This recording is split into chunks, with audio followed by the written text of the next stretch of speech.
Today we are looking at the buy, sell, holds, and trades from week 10. We're going to look at the early slate. We're going to look at this late slate of games and go game by game, matchup by matchups. Look at those buys. Look at those sells. Look at those guys that are trendy. Look at those sleepers and everything else in between for fantasy football. But before we dig in, you need to click that subscribe button right now. We're going to go hard in the paint looking at the waiver wire this week. We already have one waiver wire video out for week 11. The first YouTube channel on the internet to get a waiver wire video out. On top of that, we'll use these videos to help you set your lineups. And we're going to be doing deep dives throughout the week on all the trending players. Click that button right now. Stop missing out. And don't disappoint Ric Flair because he is watching you. First game we're going to talk about, Eagles, Cowboys. And the obvious is the Cowboys are cooked. They're cooked. They're just completely cooked. And the only player you really want is CeeDee Lamb. And the thing about that is he's getting kind of cooked too. However, he's still got some upside. Rico Dowdle's getting some touches, but still. Jake Ferguson's getting some work, but still. Cowboys are getting cooked. Now looking at the Eagles, Jalen Hurts, 202 yards, 2 touchdowns. Saquon got you 66 yards on the ground. Going down here, A.J. Brown had a day, 109 yards. After that, it ain't much. It ain't much for fantasy production. That being said, the big story here is how cooked the Cowboys are. They are done. It's over with for them. You're getting some rushing production out of Saquon in this matchup. He's good for a day off since he's been carrying a lot of fantasy teams. A.J. Brown, Studley with 109 yards on 7 targets. Dallas Goedert got a touchdown. Johnny Wilson, one of our favorite underground gems from this year's rookie class, got a touchdown. Good to see that. Again, Cowboys getting road dog. Panthers, Giants. Giants tried to make the comeback, but they could not get it done. Danny Dimes messed up huge on that one play at the end of the game. Had both Wan'Dale Robinson, Malik Neighbors open. Could not get it done. I can't wait to see that on All 22 tomorrow morning. Tyrone Tracy, 103 yards and a touchdown. Running back score fantasy points against the Panthers. Proven to be true in this matchup, even though the Giants were trailing. Wan'Dale Robinson got 8 targets. Malik Neighbors got 10 targets. Malik Neighbors got you just enough fantasy production. Jalen Hyatt sneaking in there with a little bit of work. Theo Johnson is getting more work by the week. 6 targets in this matchup. And when the offense has to push the pace, he's starting to get some run. Not enough really to help you in fantasy, but enough to perk your ears up a little bit. Bryce Young, not too great, not too shabby. Good enough to get the job done. Football-wise, fantasy-wise, Also, Chuba Hubbard's the man. Chuba Hubbard was so cheap in drafts this year. He was going in double-digit rounds. Easy play to make considering you knew he was going to get a lot of workload to start off the season. Going down here, Jalen Coker is back getting workload. We got 8 targets in this matchup. We're soaking up the target share. Xavier Legette got some run. None of these wide receivers were really viable for fantasy football, but it's good to see Coker get 8 targets and get that workload. Patriots and Bears, Caleb Williams is on the down end right now. These last few games have not been looking good, and it's really affecting these wide receivers. 5 catches, 44 yards for Keenan Allen. You're kind of okay with that, but you're kind of hating it as well. You're kind of punching yourself in the dick with that score. Same with DJ Moore. DJ Moore started the season hot, and then all of a sudden, it's been getting cold. We got 6 targets for him, Rome Odunze, and Keenan Allen. And you put everything together, it's not really that great of a score for all these guys. DeAndre Swift has a slow game for once. He's been hot these last few games, a good chunk of the season. Nah, not today. Not today, son, as the Bears can't score a touchdown. Drake May, though, a stellar 184 yards and 1 touchdown. He's also getting it done on the ground a little bit. That's okay for fantasy football in 2024. The years prior, no. Week 11 wasn't too great for production, but he's okay getting the job done, spreading it around. Demario Douglas got some work in the passing game, saw 5 targets. Kayshon Boutte is getting some work. He got 6 targets. However, not enough for fantasy football. Drake made those pushing the pace, winning some games here. Fantasy football week 11, not great, but okay, I guess, depending on how the other quarterbacks rack up.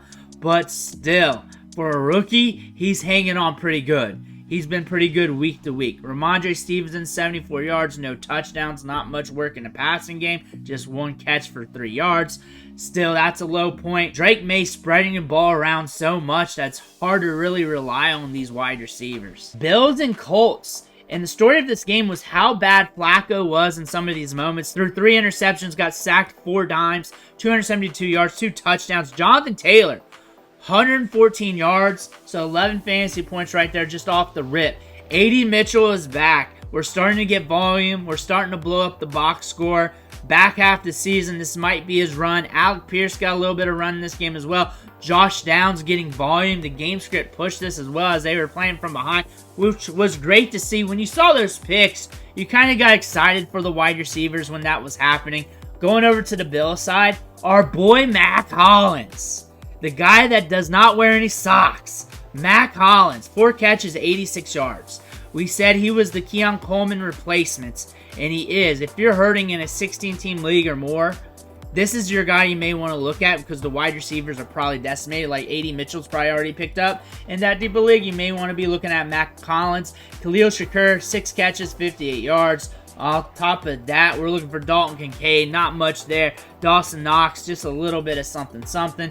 James Cook got you the touchdown and 80 yards. Good enough. Good enough to get the job done.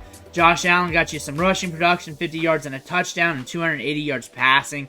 QB1 for the week, one of the top quarterbacks with that production. And the Bills are rolling with an 8-2 record. Chiefs, Broncos, this one was a fun one. The Chiefs had to come back and win it at the end. But Bo Nix is holding his own against a stud quarterback, a generational talent, Patrick Mahomes. Holding his own in this matchup, 215 yards and 2 touchdowns. And then we see Patrick Mahomes, 266 yards. The story here, Audric Estime, just grabbing carries. 14 carries, 53 yards, 3.8 yards per carry. Not great for fantasy production, but now your ears are perked up on the waiver wire. He's going to be a big get for a lot of people because there hasn't been running backs to pick off the waiver wire. Nobody was getting hurt. We were just picking up handcuffs and stashes. Now we got some trend lines to look at for Audric Estime, and the Broncos getting these matchups where they're leading at the end, so you could definitely see them pounding the rock with him. But Javonte Williams is still around too. We're going to be paying attention to him as well. Kareem Hunt got to work in the passing game. 10 targets. 12 targets also for Travis Kelce. I'm not surprised because both these teams have tough defenses, and you got to get creative in matchups like this. I'm not surprised he led the Chiefs in receiving. I'm not surprised Travis Kelce was right behind him. And DeAndre Hopkins, 4 catches for 56 yards. I'm not surprised from that at all. Cortland Sutton got the deep shots. 6 catches, 70 yards, and a touchdown. I'm not surprised on that. Bailey got his first touchdown of the season. Bailey. Always good to see. After that, the targets were mixed up. Marvin Mims snuck in 4 targets in this matchup. Our boy Troy Franklin got 2 targets as well. Slow volume in this game for him, but Kareem Hunt, 35 yards on the ground, as the Chiefs just had to roll with the short passing game with him because of the Broncos defense. Both defenses solid, crushing the run game and making it hard for these teams to really implement their offense. Saints and Falcons. Saints pull it out 20-17, even though the Saints are dealing with a lot of injuries on offense. Alvin Kamara, 55 yards on the ground, but MVS comes in big with 3 catches for 109 yards and 2 touchdowns. He just blows up the box score. Just comes out there, runs a few routes, catches a few balls, and just blows it up. Alvin Kamara's the dude, though, in this offense. 5 catches, 54 yards, 109 yards in total offense, 6 targets in this game. Taysom Hill got some work, and like I said about Taysom Hill, like, he's not really projectable when it comes to fantasy production. You just know he's going to get this weird work, and you're just going to hope that he gets some work in the red zone to get some wildcat touches or something to score a touchdown or get that splash run on the outside. But we got 4 carries and 2 catches, so 6 opportunities there. Kevin Austin, 2 catches. Juwan Johnson, 2 catches. After that, not much happening there. Drake London, 8 catches, 97 yards. We're back. The injury didn't kill him. Darnell Mooney got some opportunity. We're looking at Ray McLeod, 4 targets in this game. Kyle Pitts was okay for a tight end when it comes to his production. Bijan Robinson, we're here. 2 touchdowns and 116 yards. Tyler Algier got that work too. One of the top handcuffs in all of fantasy football. He's not exciting because he's not a rookie. He's not super fast. But he is going to be turning out yards on the ground with a lot of carries if something happens to Bijan Robinson. Niners, Bucs. This was another fun one. The story here is Christian McCaffrey coming back. Not much on the ground, but we got it done in the passing game, catching 6 balls for 68 yards. Ricky Pearsall had that big touchdown and catching 4 balls for 73 yards. Juwan Jennings got some work as well. Debo was yelling at everybody on the sidelines. That was fun to watch, but he was still relevant in fantasy this week. Looking over at the Tampa Bay Buccaneers, almost dead even split again. Bucky Irving and Rachaad White, but you're looking at the receiving game here. 3 catches and 14 yards for Bucky Irving. Rachaad White, 6 catches, 39 yards, and a touchdown. Bucky Irving, though, rushed for a touchdown. They're just splitting up the work, almost dead nuts even. And you're going to ask me, which one do I start? Just pick one because it's due to the opportunity in the game and what's happening in the game. That being said, when you look at the rest of the wide receivers, you ain't getting much. Raheem Jarrett led the wide receivers in targets with 4. Sterling Shepard got 3. Ryan Miller got 3 targets as well. We're looking at this offense, and they're just trying to get by with Chris Godwin out and Mike Evans out. Baker Mayfield, though, 116 yards and a touchdown. You can kind of tell why. Plus, this is a lockdown defense. Brock Purdy, 353 yards and 2 touchdowns. This one was fun to watch on the red zone. Steelers and Commanders, and Jaden Daniels played well against the tough defense today. 202 yards, completing 17 of his 34 passes. We got a little bit on the ground with just 5 yards. Austin Eckler, though, just kept racking up touchdowns. 44 rushing yards, 2 touchdowns. All on the ground. He also had 1 catch for 7 yards. Terry McLaurin, another good day here. 5 catches, 113 yards. Noah Brown starting to rack up targets here. 7 targets. And last few weeks, he's been racking up targets as well. Zach Ertz had 8 targets in this matchup. You're looking at Jeremy McNichols as he scored another touchdown this game. Brian Robinson was out. Jeremy McNichols is always like a gamble play.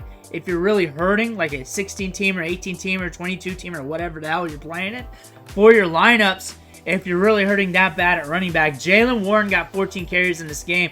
He's going to be a trendy option off the waiver wire. He should have been all along, but now it's for real. He's starting to get the workload that's meaningful. Najee Harris, 21 touches and a touchdown here. And George Pickens is the man. You should have saw that catch.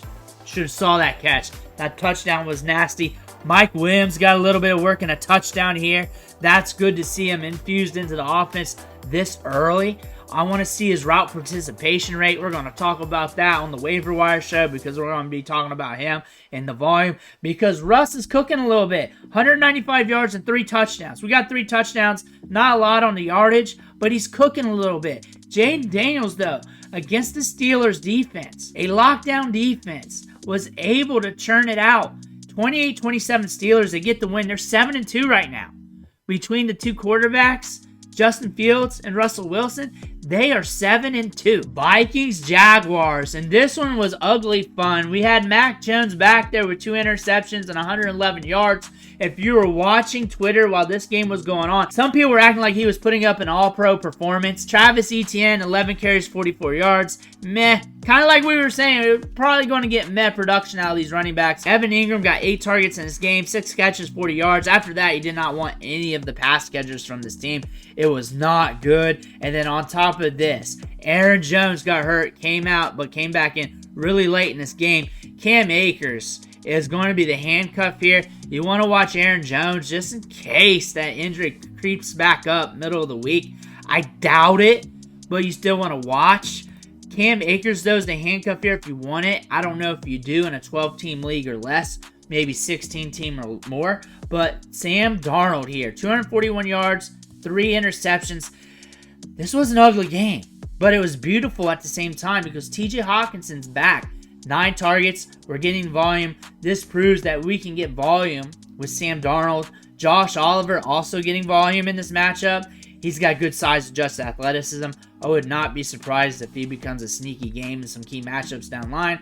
Justin Jefferson, a slow game for him, but still 9 targets. Jordan Addison got some work, but not enough. Then after that, not much to look at. Titans, Chargers, and the Chargers road dog the Titans. Gus Edwards got some work. He's back. He had a little bit of pop in the step. 10 carries for 55 yards, 5.5 yards per carry. Shared the work with J.K. Dobbins. You may want to look at Edwards if he wasn't stashed on IR when he was out. You may want to look at him off the waiver wire because he is getting some work. 10 carries is something to look at when you're hurting that bad at running back. If you're not hurting bad enough where 10 carries doesn't perk you up, then you don't need to look at him. That is a good indicator for you for that. J.K. Dobbins got a little bit of work, but not enough for fantasy. Same thing for Gus Edwards here, but we're looking at Ladd McConkey and the rest of the wide receivers. Quentin Johnston got another touchdown. Solid getting scores left and right this season when he's healthy on the field. We're looking at Ladd McConkey, 2 targets. Will Desley led the team with 6 targets in this matchup, and they were just up in this game. It's not like they need to light it up. They ran the ball 25 times with Dobbins and Gus Edwards. They got enough volume in the run game. Justin Herbert had that Konami code in this matchup, 164 yards and a touchdown on the ground. Like I said earlier with that one quarterback who just threw for 180 yards, we're not getting many quarterbacks surpass 200 yards passing this week. We're getting a lot of quarterbacks on the downs, like Will Levis right there, 175 yards and 2 touchdowns. Tajay Spears got some work, but not enough for fantasy football. Same with Tony Pollard. They're due a down game, especially for Pollard. Tajay Spears has been out. Calvin Ridley looking nice for fantasy football. 5 catches, 84 yards, and 2 touchdowns. He's one of those players you hate to start, but you hate to bench because he's either scoring nothing or everything. Nothing or everything. That's all you get from Calvin Ridley. You don't get anything in the middle. It's either a million points or no points. Tony Pollard caught 4 balls for 19 yards, 5 fantasy points right there. So on top of that, he got you okay amount to get you by, but not enough to really help you in fantasy to win your matchup. Good enough to not kill you, but good enough to be all right. Jets, Cardinals. Jets get road dogged by the Cardinals. Aaron Rodgers, 151 yards passing, no touchdowns. Breece Hall, 52 yards on the ground, but caught 4 balls for 31 yards. Garrett Wilson got a little bit of work. Devontae Adams got 6 catches, 31 yards. So not enough to help you in fantasy. Enough to make you feel okay in the box score if you're just feeling good with yourself, but not good enough. Trey Benson got some run here, 62 yards on the ground. James Conner getting it done through the air and on the ground. 1 touchdown for 33 yards, but that big catch and run, 5 catches, 80 yards. Trey McBride, 4 catches for 71 yards.